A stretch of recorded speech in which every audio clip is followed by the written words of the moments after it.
Vocês estão prontos para receber a palavra de Deus? Então abra sua Bíblia, por favor, no livro de Gálatas, no capítulo 4.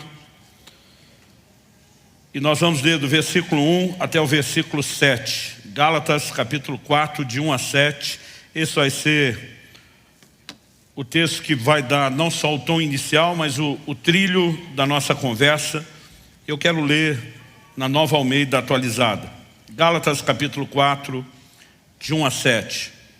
O texto diz assim: digo, porém, o seguinte: durante o tempo em que o herdeiro é menor de idade, em nada difere de um escravo, mesmo sendo senhor de tudo, mas está sob tutores e curadores até o tempo pré-determinado pelo Pai.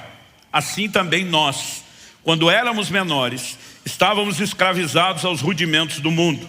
Mas, quando chegou a plenitude do tempo, Deus enviou seu Filho, nascido de mulher, nascido sob a lei, para resgatar os que estavam sob a lei, a fim de que recebêssemos a adoção de filhos.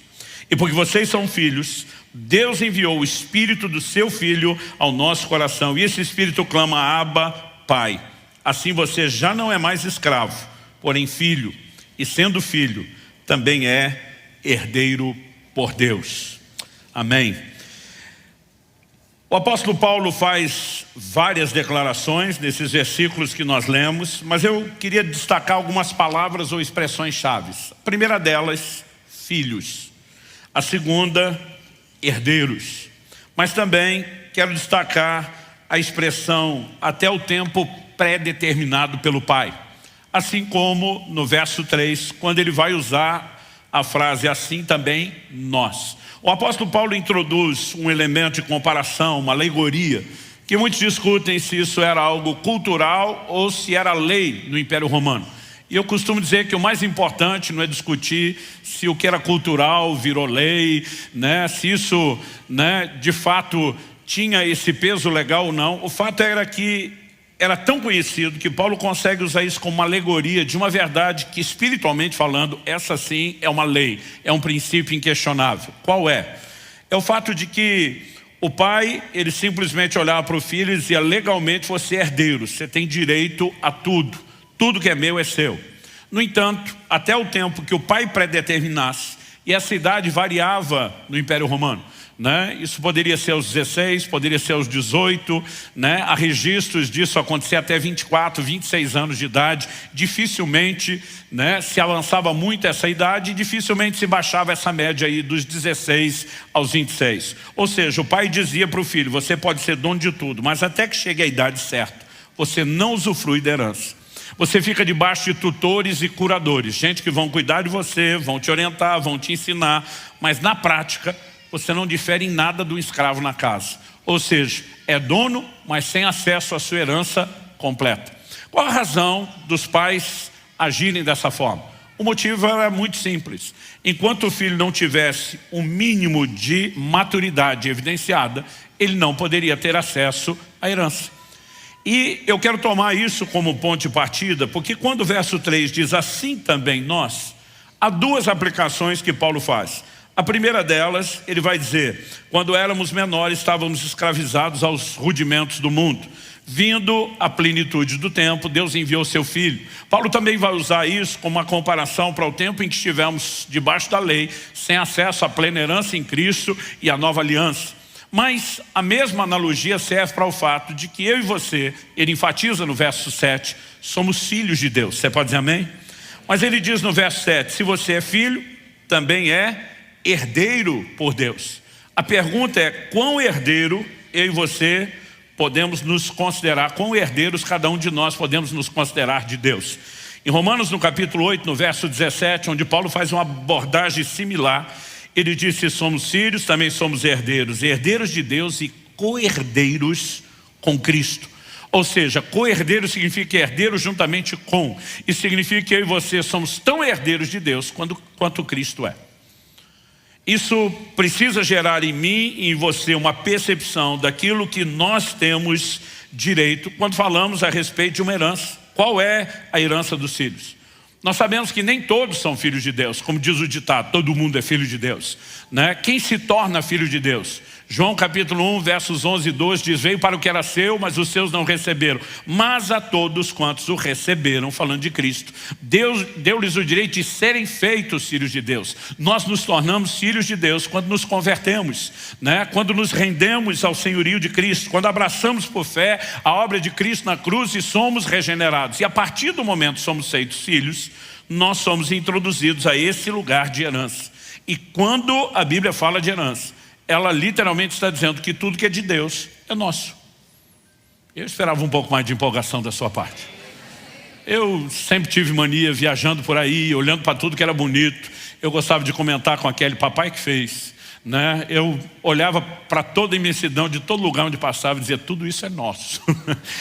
Porque não há uma forma diferente de eu e você olharmos para isso.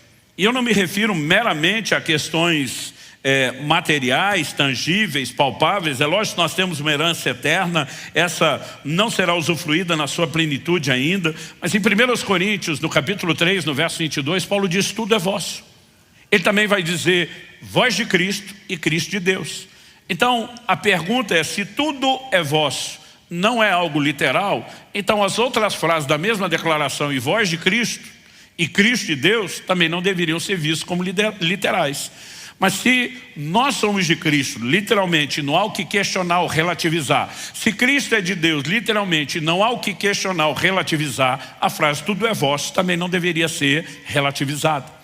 Nós precisamos entender que há um universo, né, de bens, dádivas que Deus nos disponibilizou. O apóstolo Paulo diz que, Efésios capítulo 1, verso 3, que Deus já nos abençoou com toda sorte de bênçãos nas regiões celestiais em Cristo Jesus. Qualquer bênção que você puder imaginar é parte da sua herança. Alguns estão começando a empolgar, os outros ainda parece que estão desconfiados.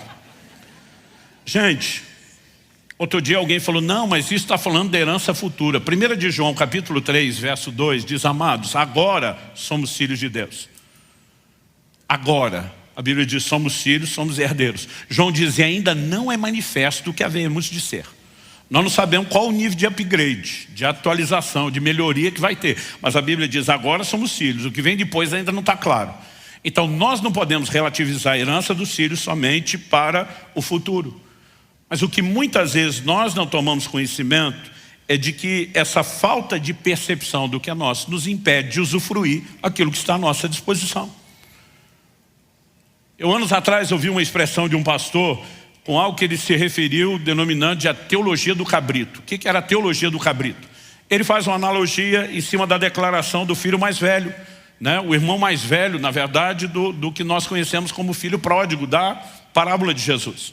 A Bíblia diz que esse camarada, ele está aborrecido, que o filho que desperdiçou todos os bens do pai, quando volta, é recebido com festa. E a Bíblia diz que o pai mandou matar não o novilho cevado, né? Eu imagino que desde que o menino saiu de casa, o pai já estava lá engordando, né, o novilho, cevando, preparando para o dia da festa. E o mais velho está aborrecido, porque ele diz: eu nunca te deixei, eu servi todo esse tempo. E ele reclama com o pai: e o senhor nunca me deu um cabrito para eu comer com os meus amigos. O pai olha e diz: filho, tudo que é meu é teu. Imagina a indignação do pai, dizendo: você estava esperando eu te dar um cabrito? Todos esses rebanhos são teus. Você podia ter comido quanto cabrito quisesse com seus amigos a hora que quisesse. E muitos de nós temos vivido um relacionamento com Deus à semelhança do irmão mais velho. A gente está choramingando porque Deus não nos deu um pouquinho do tudo que já é nosso. E imagino Deus olhando para mim e para você e se perguntando: por que é que você não entendeu o que já era seu, em vez de estar me culpando por não ter lhe dado. Agora, um texto que me chama muita atenção está lá em Mateus 15, 26. Quando Jesus é abordado por uma mulher cananeia, um dos evangelhos a chama de Ciro Fenício, a Bíblia diz que essa mulher chega desesperada, dizendo: Senhor, minha filha está horrivelmente endemoniada. Ela vem pedir para que Jesus a liberte sua filha. Jesus responde para ela: eu não fui enviado a não ser as ovelhas perdidas da casa de Israel. É lógico que estamos falando de um processo, né? Jesus, obviamente, está tratando de algo que Paulo vai explicar aos romanos, dizendo que a salvação primeiro é dos judeus, depois também dos gentios. Indiscutivelmente, os gentios seriam incluídos no plano e no propósito de Deus, mas na ordem, por conta de uma aliança que Deus fez com Abraão, primeiro os judeus. E Jesus está dizendo: eu estou vivendo a primeira etapa, a porta para os gentios ainda não está aberta. A mulher insiste e Jesus diz para ela, não é lícito tomar o pão dos filhos e dá-lo aos cachorrinhos. Jesus está dizendo, o cachorro pode ter acesso à casa, pode morar na casa, ser amado e bem-quisto na casa, mas não é parte da família. Eu lembro quando meus filhos eram pequenos, né? Estamos falando do início da Alcance, mais ou menos 2005. Era uma febre no Brasil na época a gente colocar uns adesivos de família, né? A figura do pai, da mãe, da quantidade de filhos nos carros, tentando promover a mensagem, o valor da família. E meus filhos começaram a campanha para a gente colocar adesivo de um cachorrinho junto. Eu dizia, gente, a família não envolve o cachorro. O cachorro mora na casa, mas não é da família. Eles, claro que é, pai. Um dia eu fiquei bravo, porque peguei um deles botando o sobrenome de Subirá no cachorro. Eu falei, pode parar, o cachorro não é da família. E eles emocionalmente não queriam entender. Pensa num impasse, num negócio que rendeu, que deu discussão. Aí um dia, para resolver o assunto, falei, gente, vamos deixar quem entende das coisas da resposta final? Olha o que Jesus disse. Não é lícito tomar o pão dos filhos e dar aos cachorrinhos. Filho e cachorro não estão no mesmo nível. Eles olharam para mim e disseram, apelou. Mas ninguém nunca mais discutiu, não botaram mais o sobrenome de Subirá no cachorro e não tentaram me convencer a tratá-lo como parte da família, né? O ponto que Jesus está explorando não é desprezar a mulher, mas ele está dizendo, o fato de ser aceita na casa, recebida, de transitar por aqui, não te coloca no mesmo lugar. Mas o que é que a mulher respondeu para Jesus? Ela falou, Senhor, é verdade, mas os cachorrinhos comem das migalhas que caem da mesa dos filhos. Em outras palavras, ela está dizendo, não estou tentando usurpar o lugar dos filhos, mas convenhamos, cá entre nós, eles não estão aproveitando toda a comida que o Senhor está dando. Me deixa pegar rebarba, sem usurpar o lugar deles. Me deixa pegar parte que eles não estão aproveitando, desperdiçando. Jesus olha e diz, mulher, grande é a sua fé. E a Bíblia diz, naquela hora, a filha dela foi liberta. Agora pensa comigo, se comendo das migalhas que caem da mesa dos filhos já tem cura e libertação para a sua casa, o que é que não está a mim e à sua disposição quando a gente sentar à mesa como filho, entender o nosso lugar e acessar aquilo que nos pertence?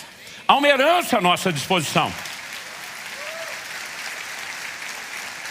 E nós podemos viver isso de forma intensa, sobrenatural, poderosa, extraordinária. Mas a pergunta é, como acessamos essa herança? Tudo no reino de Deus vai depender da minha e da sua fé. Pela graça sois salvos mediante a fé. Romanos 5,2 diz, pela fé temos acesso a essa graça. Não se acessa nada do que Deus tem sem fé. Então que a fé é o ponto de partida, isso é indiscutível. Sem fé é impossível agradar a Deus, sem fé ninguém recebe nada de Deus. Mas a pergunta é, nós vamos alcançar tudo que Deus tem só com fé?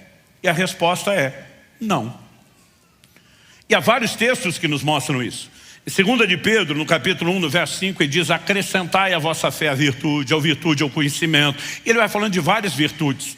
E ele diz assim, porque se em vós houverem abundar essas coisas, vos será amplamente concedida a entrada no reino eterno de nosso Senhor e Salvador Jesus. Ninguém vai entrar lá sem fé. Mas ele está falando de outras coisas que precisam ser acrescentadas à fé. Então a fé é indiscutível, sempre será necessária. Agora a pergunta é o único requisito? Não.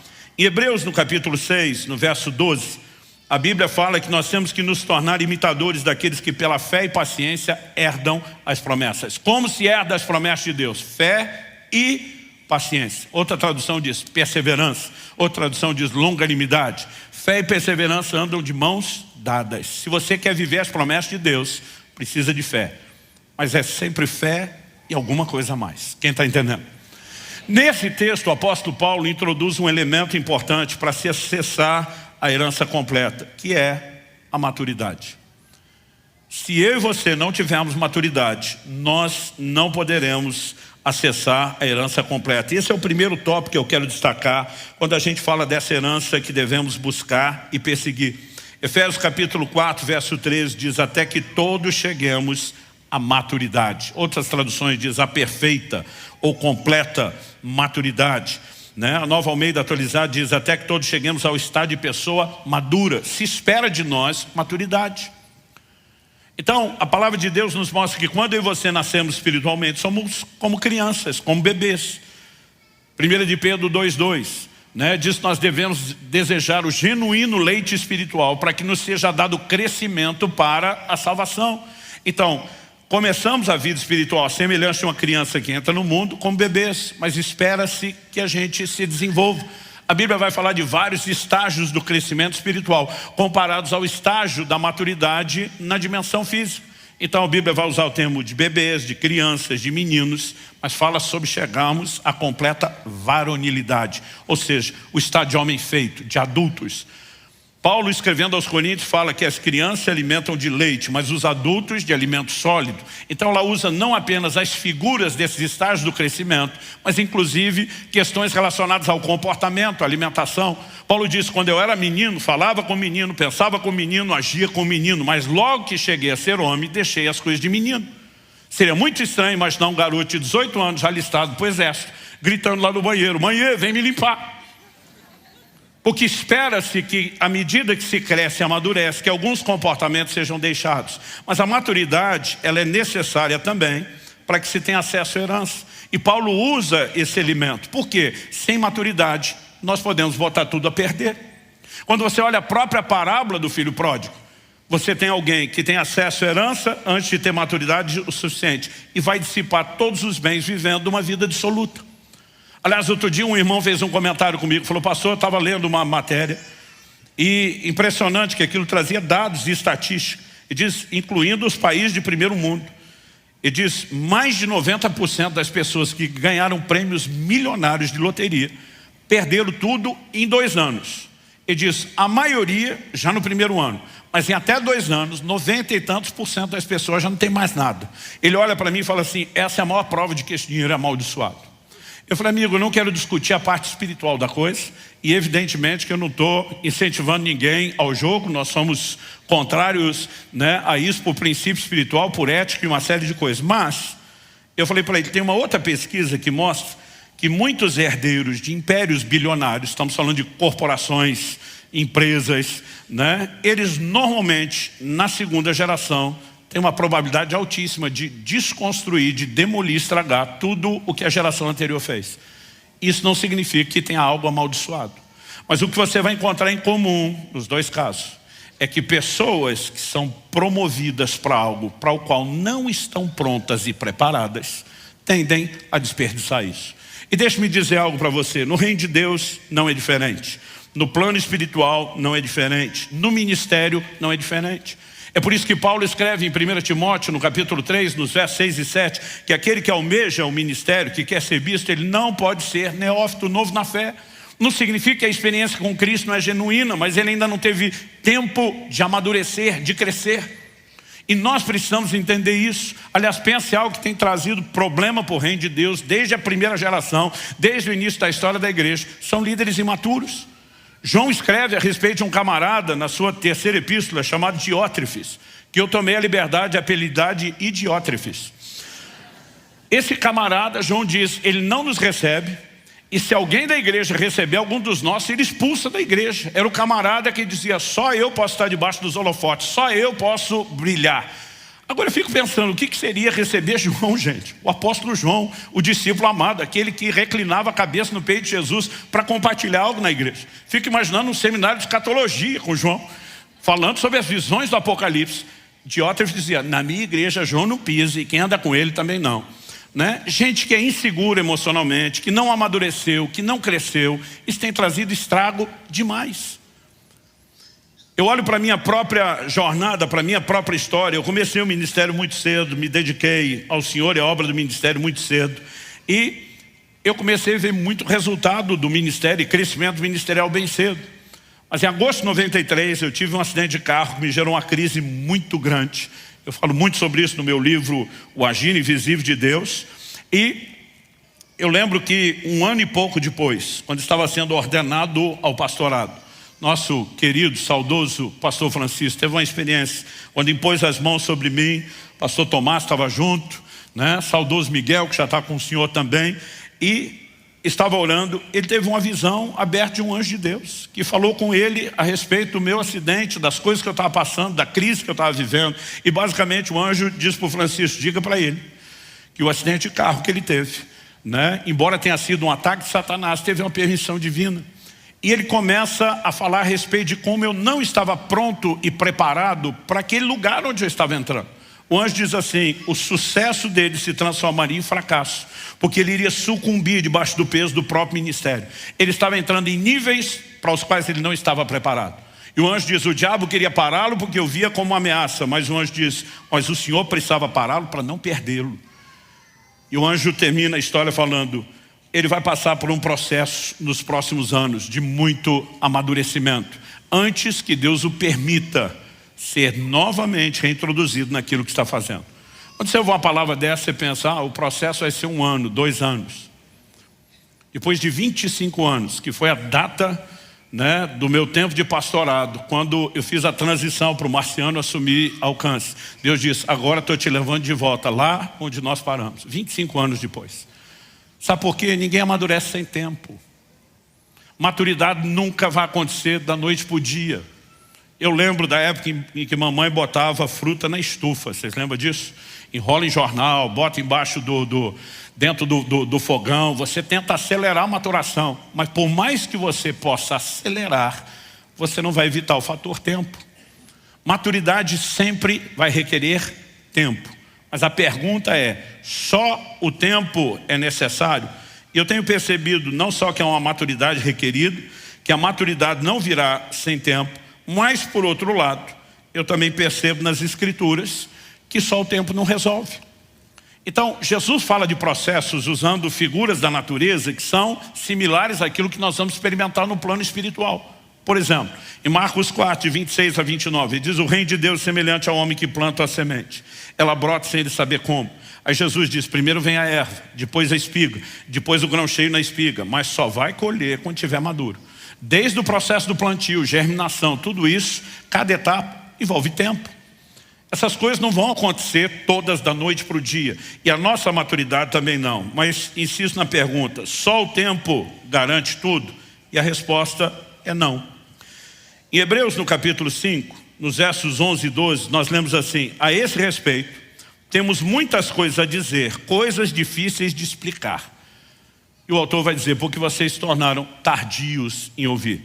No verso 12 ele diz, pois quando já deveriam ser mestres, levando em conta o tempo decorrido, vocês têm novamente necessidade de que alguém lhes ensine quais são os princípios elementares dos oráculos de Deus. Passaram a ter necessidade de leite e não de alimento sólido. Do que ele está falando? Dieta de criança e não de adulto. Verso 13. Ora, todo aquele que se alimenta de leite é inexperiente na palavra da justiça, porque é criança. 14. Mas o alimento sólido é para os adultos, para aqueles que pela prática têm as suas faculdades exercitadas para discernir não somente o bem, mas também o mal. Ele vai falar de tempo, ele vai falar de prática, mas basicamente ele está dizendo, esperava-se que vocês já fossem mestres, estivessem ensinando outros. Por quê? Pelo tempo decorrido. Ou seja, o que se esperava é que o tempo estivesse acrescentando algo a vocês. Mas não acrescentou. Vocês não só não são mestres, como a gente tem que ensinar de novo o beabá, os fundamentos de tudo, porque parece que vocês não absorveram nada. Então, sem tempo não há maturidade, mas só o tempo garante? Também não. Há muita gente que está literalmente perdendo tempo, porque não avança, não cresce e não amadurece. E, gente, a conta da falta de maturidade, ela não se manifesta só no plano espiritual.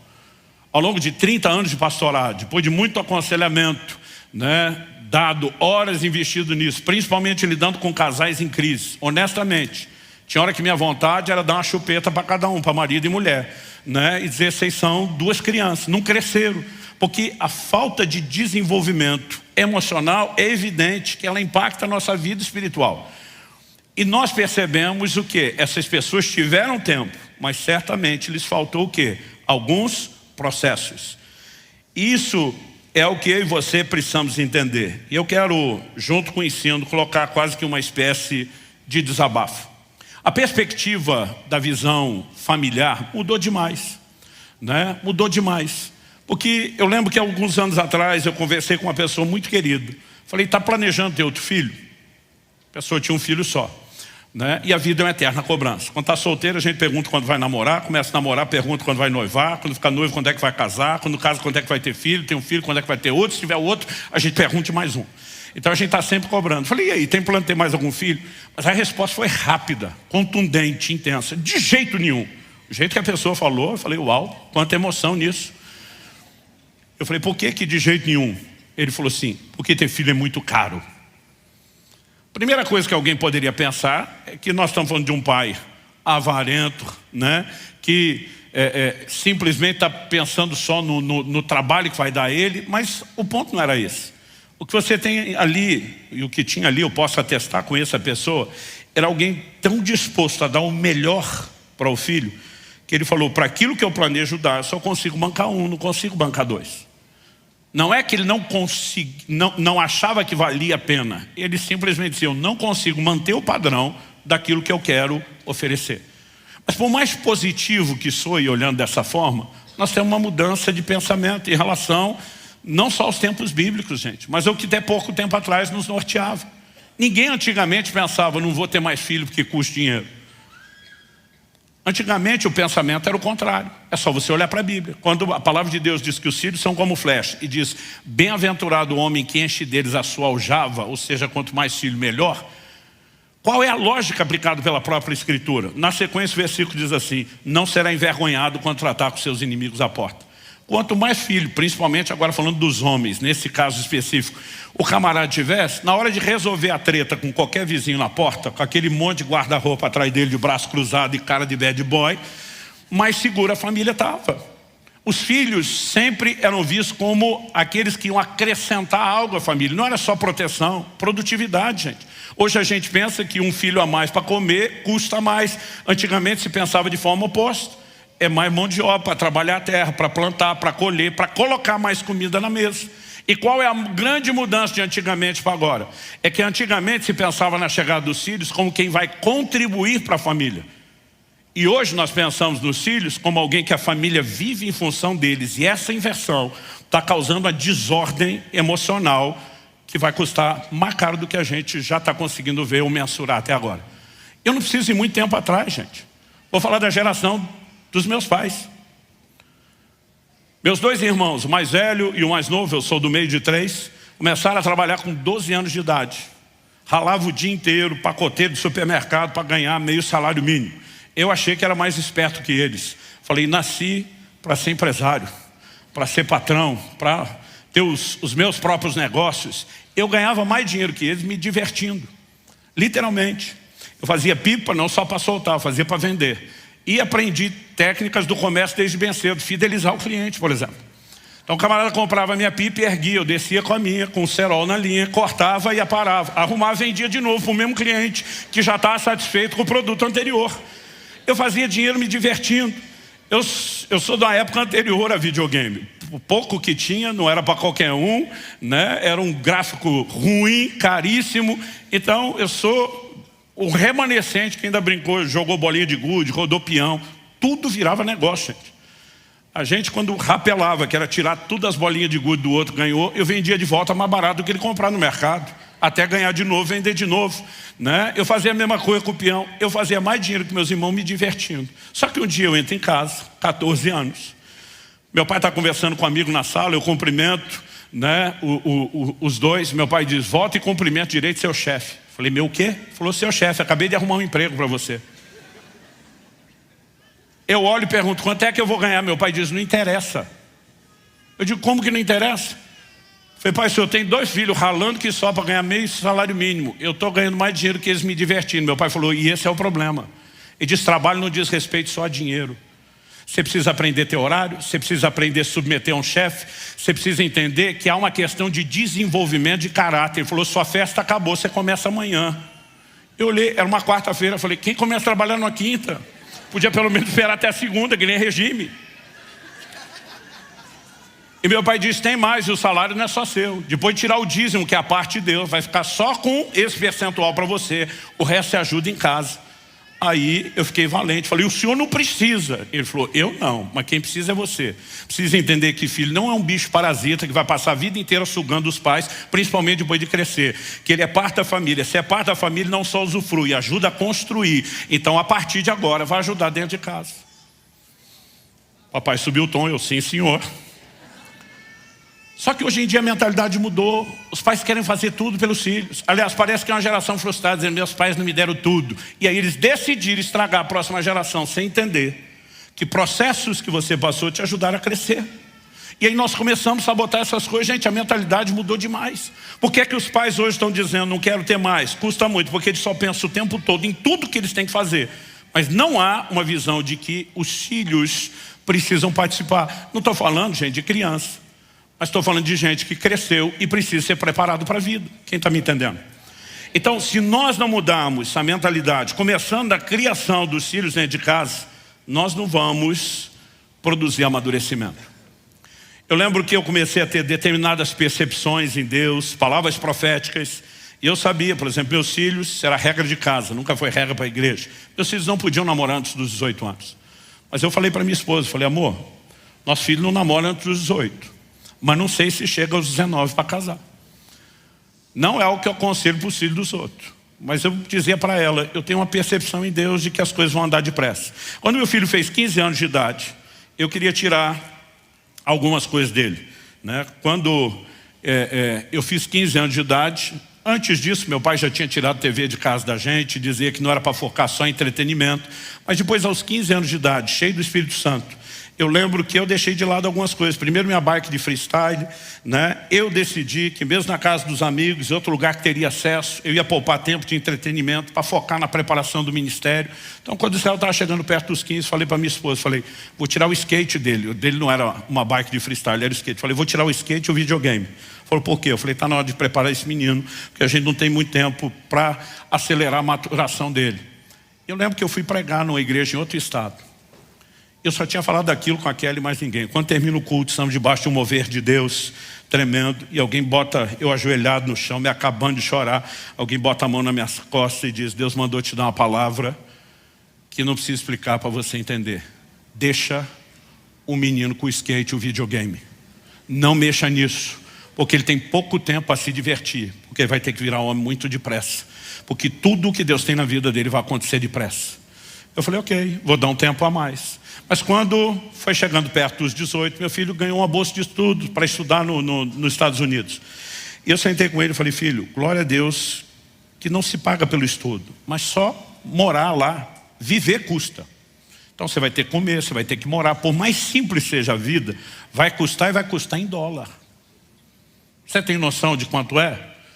Não, eu falei, eu fiz um levantamento para você. Não, pai, mas eu tenho meu salário que eu vou trabalhar à distância. Falei, a hora que fizer o câmbio, isso aí é nada. Aí quando eu mostrei para ele que com o salário dele ele bancava 1/3 do custo dele, ele desesperou. Mas daqui a pouco ele se ilumina e diz, não, mas tem fulano de tal. Era uma pessoa que a gente nem tinha muito contato, e procura ele e falou, Deus mandou te ajudar, você é um mantenedor. Todo mês, mesmo antes de você ir para lá, eu te dou tanto. Eu falei, ok, faz o câmbio. Ele falou, só tem 2/3. Falei, pois é, você não tem nem o que você precisa para sobreviver. Ele falou, pai, você não vai me ajudar? Falei, estou disposto a ajudar com outro 1/3. Mas não faço mais do que isso. Você não vai ter luxo nenhum, mas a primeira coisa que você tem que aprender. Falei, você está pensando em casar logo. Quem não sabe cuidar do orçamento como solteiro não merece ter uma família para cuidar. Então ou você aprende a ser sério no seu orçamento enquanto solteiro, ou eu não te deixo levar esse negócio adiante. Então vou jogar duro com você. Eu falei, o seu dinheiro, os seus 2/3 vão passar por mim para eu unir com o meu terço e eu te mandar todo mês. Eu só te mando no primeiro dia do mês o dinheiro. Se você gastar o seu dinheiro antes de terminar o mês, você está lascado, porque eu não vou te socorrer. Você está me entendendo? Tô. Repete. Nenhum filho gosta disso. Eu falei, você sabe quando eu falo algo. É que nem os decretos dos reis da Média e da Pérsia, irrevogável. Eu falei, eu não estou de brincadeira. Você tem isso para comer, você pode dividir por 30 dias e dizer, eu como isso todo dia, vai dar certo. Eu preferia comer um pouquinho pior nos 5 dias da semana e no fim de semana comer melhor. Mas você gerencia como você vai fazer. Se você gastar o dinheiro antes, não me peça que eu não te socorro. E aí de vocês tentar passar por cima de mim e na sua mãe. Primeiro mês tudo bem, segundo mês tudo bem, terceiro mês, falta 3 dias para acabar o mês, ele me liga. A gente falava praticamente todo dia, mas a conversa começa assim, então pai. Quando o filho começa, então pai, já levanta a bandeira vermelha. Falei, então o quê? Falei, eu sei que ainda falta 3 dias para acabar o mês, mas o senhor não pode me adiantar o dinheiro do mês seguinte? Falei, não. Falou, o senhor não tem? Falei, tenho, o dinheiro está parado na conta, mas nós temos um trato. Falei, pai, mas são só 3 dias. Falei, te digo mesmo, são só 3 dias, você espera. Ele falou, pai, o senhor não está entendendo a gravidade. Falei, então me explique. Ele falou, eu não tenho o que comer. Meu dinheiro acabou, não tomei café hoje, eu não almocei. E é por isso que eu estou aqui botando o rabo no meio das pernas te pedindo ajuda. Eu falei, jejua. Ele falou, o quê? Eu falei, jejua esses 3 dias. Eu Falei, pelo horário você está me ligando, você já teve aula de manhã, uma sexta-feira, agora é só sábado, domingo, nem aula você tem. Eu falei, vá para casa de oração, se você não tiver força, fica deitado 3 dias no chão. Ele já tinha feito 2 jejuns, 3 dias, eu sabia que ele aguentava. Eu falei, eu não vou te socorrer. Ele falou, o senhor está brincando? Eu falei, não. E aí falei para ele, e você ainda vai me agradecer. Eu odiava quando meu pai falava isso, mas eu senti uma alegria de passar isso para a próxima geração. Eu falei, um dia você vai entender e vai me agradecer. É lógico que a sabedoria nos ensina algumas coisas. Não falei nada para a mãe do garoto. Esperei passar os 3 dias, mandei o dinheiro, quando ele tinha comido, estava tudo bem. Fui conversar com a dona Kelly com a perspectiva correta. Falei, esse seu filho é uma bênção, não é? Ela falou, e não é mesmo? Eu falei, não. Você está sabendo que ele fez um jejum 3 dias na água? Ela, não. Eu falei, acabou de terminar. Ela, glória a Deus.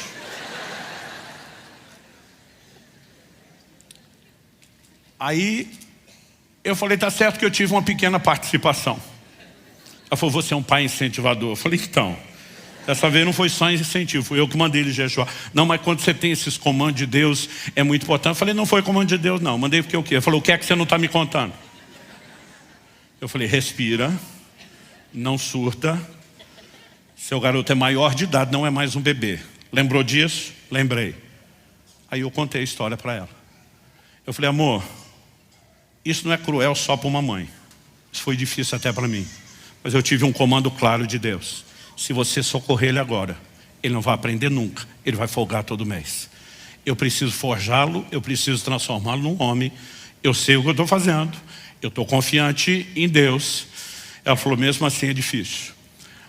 Por que eu estou dizendo isso? Eu quero pedir um favor a vocês, mães. Se não fosse o amor de uma mãe, nós os filhos cresceriam tudo lesado. Mas assim, lesado em alto nível.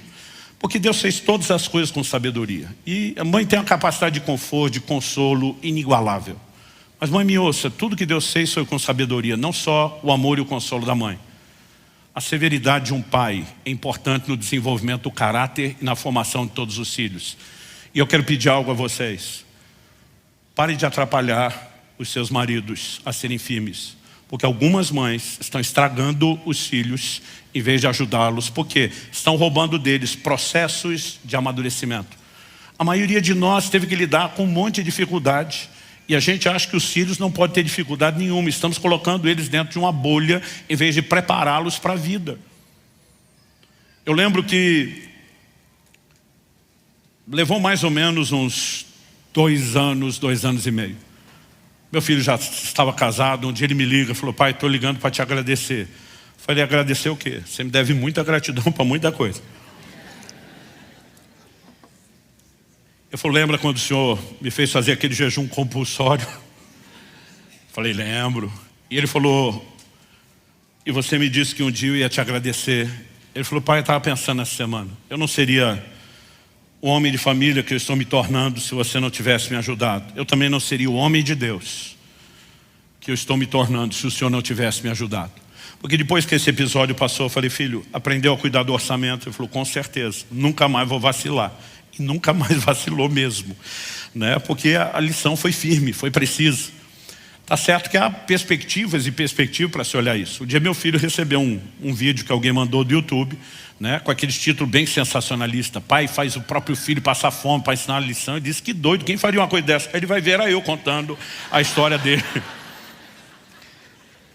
Eu perguntei para ele, como você se sentiu na hora que nós tivemos uma conversa? Porque nós nunca falamos sobre isso.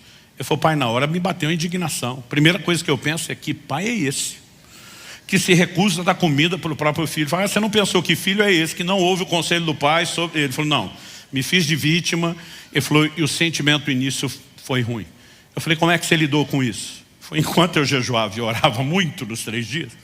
Ele falou, o Espírito Santo falou para mim, não olhe para o seu pai com a lente momentânea das suas emoções. Olhe para o que seu pai tem sido para você a vida inteira. Ele falou, pai, o senhor sempre me amou, o senhor sempre cuidou de mim, sempre investiu em mim, sempre lutou pelo meu melhor. Então aquele sentimento isolado não cabe no resto do que é a pessoa que o senhor sempre demonstrou ser. Então eu decidi acreditar que o senhor sabe alguma coisa que eu ainda não sei e que chegaria o momento de agradecer. Mas eu lembro que a próxima lição que eu falei para ele, falei, filho, Por mais que você cuide do orçamento, eu sei que você vai levar a sério isso daqui para frente. Pode ter momentos onde de fato a coisa vai fugir ao controle, imprevistos vão surgir. Eu falei, se isso acontecer, ele falou, posso te ligar? Eu falei, não.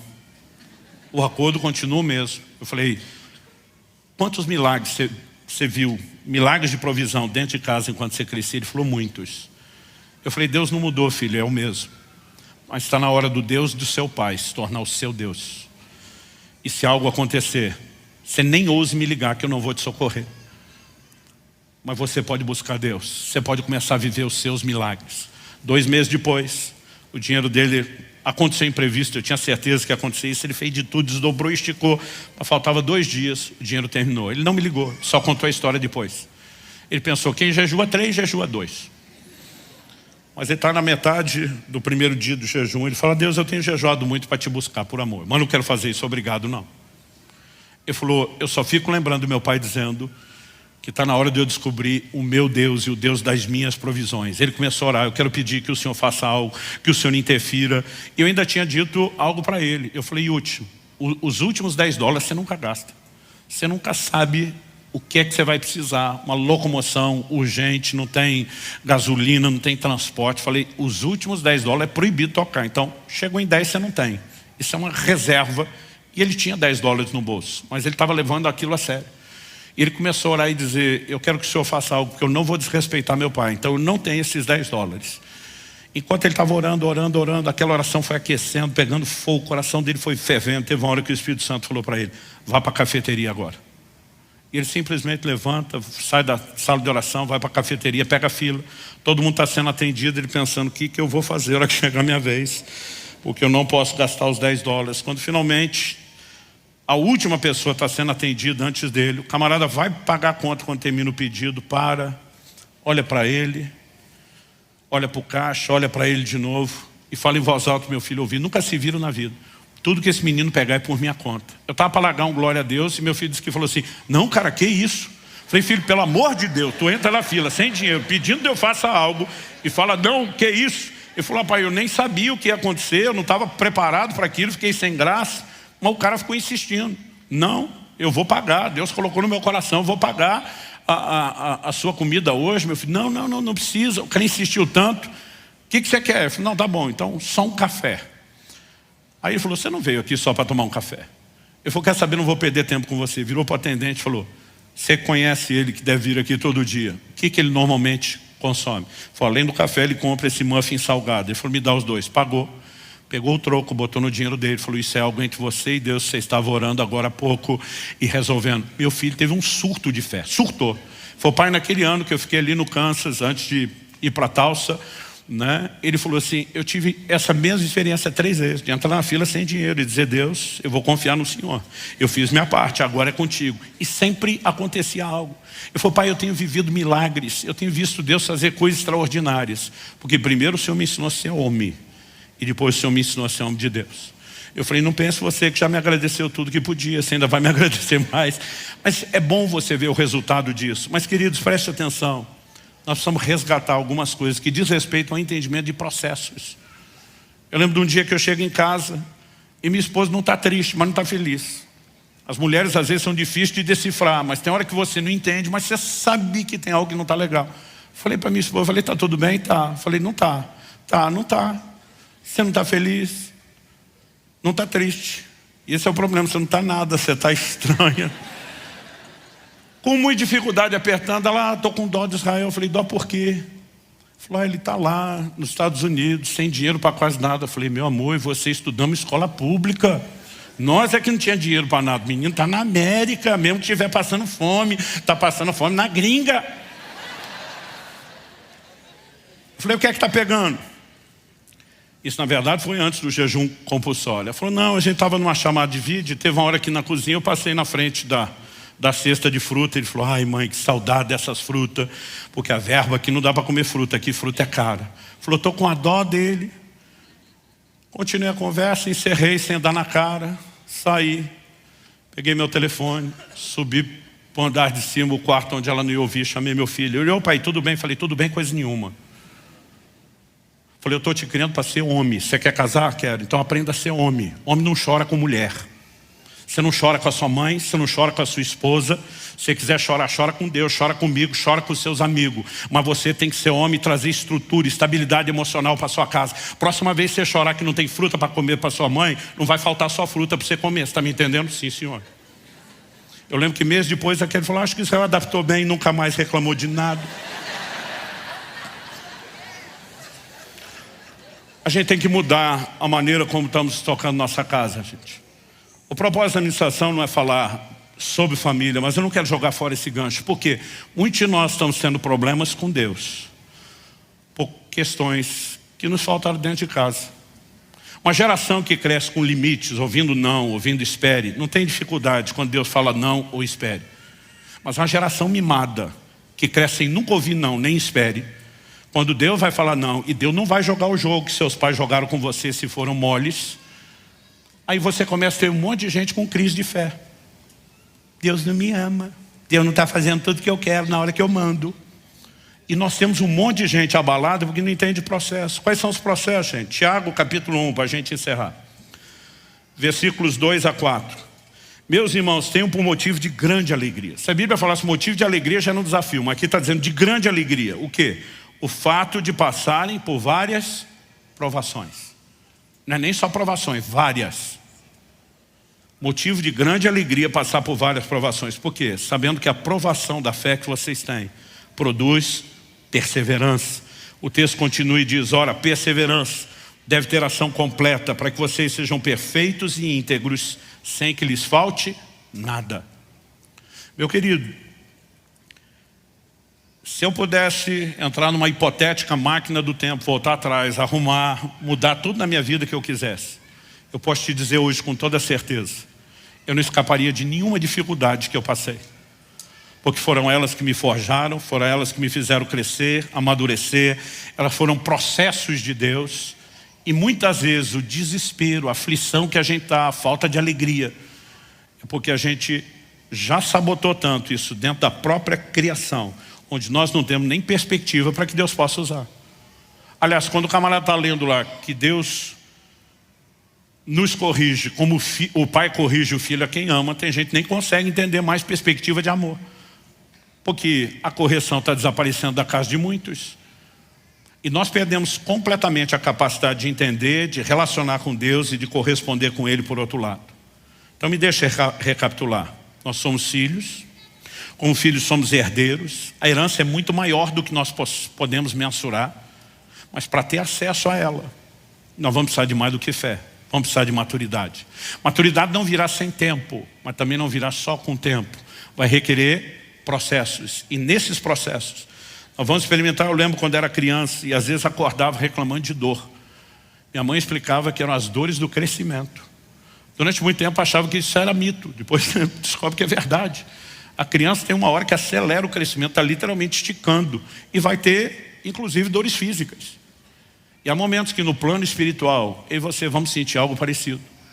Jesus usa uma outra analogia. Diz que quando chega a hora da mãe dar à luz ao filho, ela sente tristeza. Mas logo depois ela não vai lembrar da tristeza, por causa da alegria de abraçar o filho que chegou. Há momentos onde nós vamos passar por provas e elas vão gerar desconforto. Mas quando eu e você chegarmos no resultado final, nós vamos descobrir que nós saímos melhores do que entramos. Mas esse amém não foi ainda empolgado. Deixa eu tentar te convencer. Os 3 amigos de Daniel, Ananias, Misael e Azarias, são lançados na fornalha. A Bíblia diz que quando eles saem com uma intervenção divina, não tinha cheiro de fumaça, não tinha queimado um fio de cabelo. A Bíblia diz que o fogo não teve poder sobre eles. Nada havia queimado, exceto uma coisa. Qual foi a única coisa que queimou? O rei Nabucodonosor, Daniel 3, 24 e 25 diz, nós não lançamos 3 homens amarrados dentro do fogo. O povo está em volta e diz, é verdade, rei. Diz, mas eu vejo 4. Tinha um a mais, você sabe muito bem quem era. Ele diz, eu vejo 4 homens soltos, andando pelo meio do fogo. A única coisa que o fogo teve o poder de queimar eram as amarras que os prendia. Deus não envia a prova para destruir você. Deus usará a prova para destruir aquilo que te prende, aquilo que te impede de crescer. E quando eu e você saímos, não vai ter cheiro de fumaça, não vai ter lembrança, mas também não vai ter mais amarra. Lucas 22, 31 e 32, Jesus tem uma conversa estranha com Pedro. Como diria o carioca, sinistra. Jesus disse para Pedro assim: Simão, Simão. Aliás, toda vez que eu chamo alguém pelo nome 2 vezes seguido na Bíblia, e você vai encontrar isso 7 vezes, sempre o que vem na sequência é uma crise. Jesus disse: Simão, Simão, Satanás pediu para peneirar vocês como se peneira o trigo. Você imagina se isso é uma conversa que você tem com Jesus? Quão agradável. O diabo está querendo passar a peneira nos 6 para ver o que é que sobra. Aí, imagino Jesus fazendo uma pausa dramática e o Pedro: Jesus, o senhor não ia deixar, né? Aí Jesus está quieto e o Pedro: Jesus, o senhor não ia deixar. Aí Jesus olha para o Pedro e diz: Simão, eu roguei por ti, para que a tua fé não desfaleça. Traduzindo, permissão concedida, Pedro. A peneira vai comer solta. Mas isso não significa que eu esteja abandonando você. Eu sigo intercedendo por você. Mas Jesus diz para ele: quando tu te converteres, fortalece os teus irmãos. Ele está dizendo: você vai sair dessa melhor do que entrou. Eu não vou te poupar do desconforto. Aliás, essa foi a frase que meu filho usou quando ele ligou para me agradecer. Ele falou: pai, se o senhor tivesse me poupado do desconforto do processo, o senhor teria me roubado o resultado do amadurecimento. Jesus olha para Pedro e, em outras palavras, está dizendo: eu não vou te poupar do desconforto do processo, porque eu estou mais interessado no resultado do processo, que será o amadurecimento. Vamos ficar em pé para parecer que está acabando?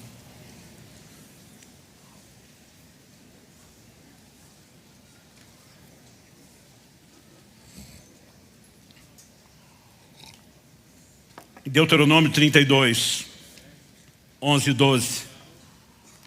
Deus diz que carregou seu povo no deserto, a geração que ele tira do Egito, e diz que os carregou nas asas da águia. O que significa essa expressão?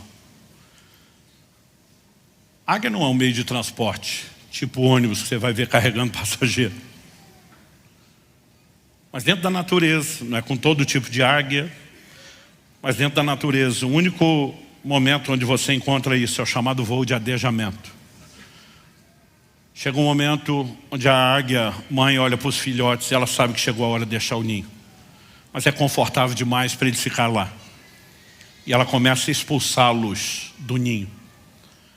E muitas vezes a águia tira o filhote na asa e se lança num voo que a princípio pode parecer panorâmico.